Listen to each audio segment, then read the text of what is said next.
Alright, so where do I even begin with this one? I liked the chapter, and at the same time, I hated the chapter. I liked the chapter, I hated the chapter. You could say that's a contradiction. Oh, okay. Yeah, sorry, some fucking title, it's already been ruined, but yeah, that's kind of how this whole chapter felt. Its entirety was a contradiction in of itself. I mean, from how it first started with Mavis and Zareth and how that all wrapped and concluded. I'll talk about that later, but first I want to talk about how the ending came about and how we had someone come back from the grave. Yeah, let's get into that one. So for those of you who have read the chapter, and if you haven't read the chapter, what are you even doing here? But if you want to stay anyway, welcome. Just, come on, stay. Let's chit chat for a bit.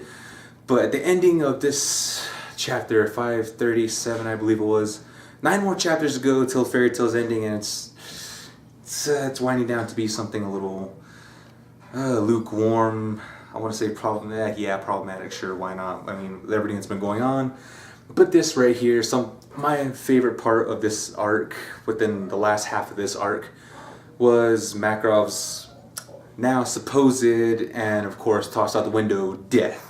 And for those of you who know what's going on, Makarov came back to life because Mavis and Zareth did the dirty in the afterlife after helping each other go into the great beyond. I'll go into more detail, but Makarov came back to life, and honestly, as heartwarming as it was, and I was overjoyed at the same time that Makarov came back. I mean, sure, I enjoyed that he was gone, but at the same time, I just really wanted him to stay down, stay dead. I mean, after all, so many times that he went and sacrificed himself just to be brought back. I mean, sure, there are some times where it made a little more sense. I mean, he was rescued. I mean, everyone had to help in, pitch in, make sure he was rescued.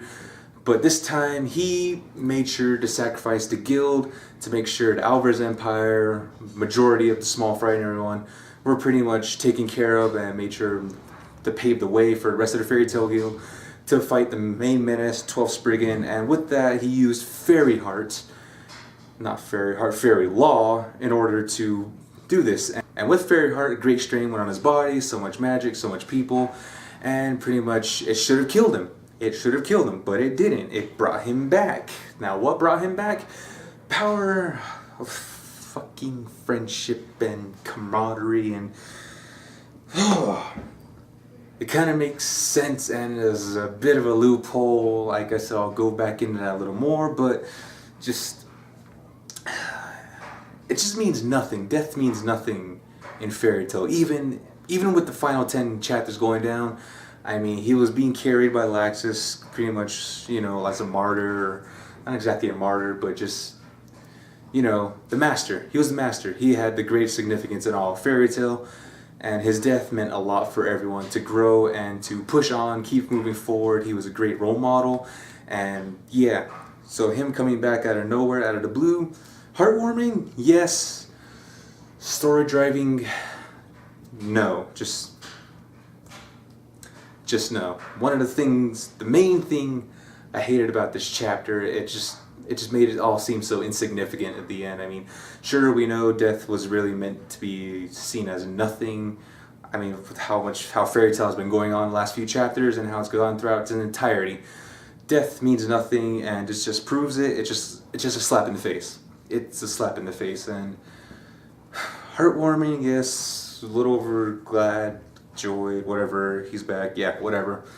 So let's not expect any more death. I mean, this is Gaju, Mavis, Makarov, nothing. Just means nothing now. Nothing. Now to the main meat of this chapter, the whole contradiction and everything. Mavis and Zareth reunited together. Now, honestly, everything thrown aside. No, just get rid of everything. Don't even bother looking at everything else. Looking at this one scene alone with Mavis talking to Zareth, honestly, I enjoyed it, and I liked how everything was. Mavis, yeah, she was contradicted between her feelings of herself and how she felt about Zareth. Zareth pretty much was the main reason for all this crap happening. Pretty much the reason why she died in the first place, and pretty much also led to how the guild was founded and everything. He pretty much showed her magic and all that, and with their time together is a contradiction into itself because she loves him and she hates him, and Zareth is just you know, just lying there, just taking it, enjoying having a lolly on top of him for one last time before they go into the nether, ether, whatever you want to call it, the afterlife of Fairy Tale. So that whole conversation going on about itself, like I said, I enjoyed it because you feel the raw emotion that Mavis felt and her feelings of not wanting for Zareth to go, but wanting him to die at the same time. Because as being the first guild master of Fairy Tale, and pretty much finding this whole deal of friendship and a whole family within a guild where anybody can come in, and Zareth just coming in, just destroying it out of the blue, even though his interference pretty much led to its creation. Mavis's raw emotion, like I said, was one of the selling points and best parts of this story. But did it make up for the rest of it? No, not at all. And they go back and talk about how their feelings and their love for each other and the kiss of death, how it pretty much led to Mavis dying and pretty much becoming immortal at the same time. And the whole thing just, like I said, dying but becoming immortal at the same time, a contradiction of itself, just like this damn chapter. And Zareth just pretty much, Zareth being the main badass and going out the way he did. I mean, he had the ultimate time magic, and Natsu just KOing him, just knocking him out, just bodying him.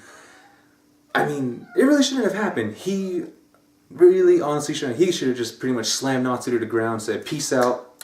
I'm going through this door back in time and see y'all later," which honestly could have been explored a lot more. I know I'm touching on previous chapter, but it could have explored a lot more. We could have seen a whole other side arc of this current arc, going to their past, seeing how they feel. Maybe they intertwine with their past selves. Missed opportunity, just like this whole series is full of missed opportunities. But yeah, Zareth having the ultimate time magic, just meh. It was wasted. It was wasted. It meant absolutely nothing. Natsu with the power of friendship, just going in, and Zareth being this complex character that he is, not being completely evil, but just misunderstood, and at the same time, yeah, just losing himself to his own emotions, to his own, I guess you could say, insanity of wanting to die, and leading up to his final confrontation with Mavis. Now, pretty much saying, let us both love each other at the same time so that we can embrace one more kiss of death and pretty much be done with this world, we can finally die. It leaves a sour taste, like, okay, so one kiss of death from one person who loves the other person more kills them. Zareth to Mavis. Now, if they both love each other at the same time with the same amount of love, they can both die and just go away. Yeah. It was really, yeah, getting rid of Zareth that way. Zareth is gone now. And with Zareth and Mavis going on, and Zareth pretty much like all his magic and all his pretty much influence within the world just pretty much going away, and Mavis's final, I guess, gift to the world led to Makarov's resurrection. Now, it's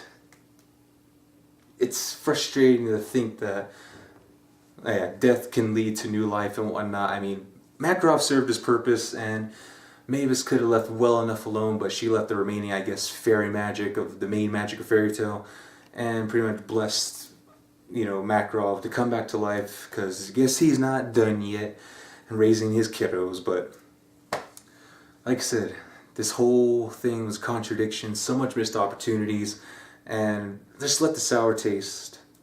Makarov coming back, my god, why? But at the same time, yay. And the raw emotion and everything and the whole feelings that Mavis had with Zareth in the beginning, good stuff. That alone would have earned maybe a 7, but everything that's been going on in Fairy Tale right now is just like this. I gotta give this at least just barely a 5, maybe a 4. Just sour taste, poor execution, missed opportunities. You know, actually, it's gonna be a 3. I'm gonna leave it at a 3. 3 out of 10. Fairy Tale symbols, Fairy Tale stars, whatever you want to call it. So, and with Zareth, you know, Zareth, he's gone, and he's directly coordinated to Natsu. So let's see how that plays out. Like I said, there's still so much, a little more to go off of. Lucy and Natsu, let's see if Natsu actually dies, see how Lucy brings him back, see if she goes dark, Natsu goes fights Lucy. Hopefully, honestly, I want to see Aknologia come back. Hopefully with Zareth's influence gone, maybe with the last remnants of Acnologia's magic. He can bust out of the time rift. Maybe even bring Ichia and Anna along with him. I don't even care at this point anymore. But I just want to see Acnologia come back, fight the Dragon Slayers, and hopefully just have a proper send-off. I mean, he's Acnologia. He is the main badass. So if he doesn't come back and this is how Fairy Tail really wraps up, then this is just going to be very, very disappointing. I mean, 9 more chapters. Let's see how this goes. But chapter 537, 3 out of 10. Let's keep on going. 9 more chapters. Let's see what Hiromashi can pull out of his ass. But for now, this is Nigel Ascura signing out. Later.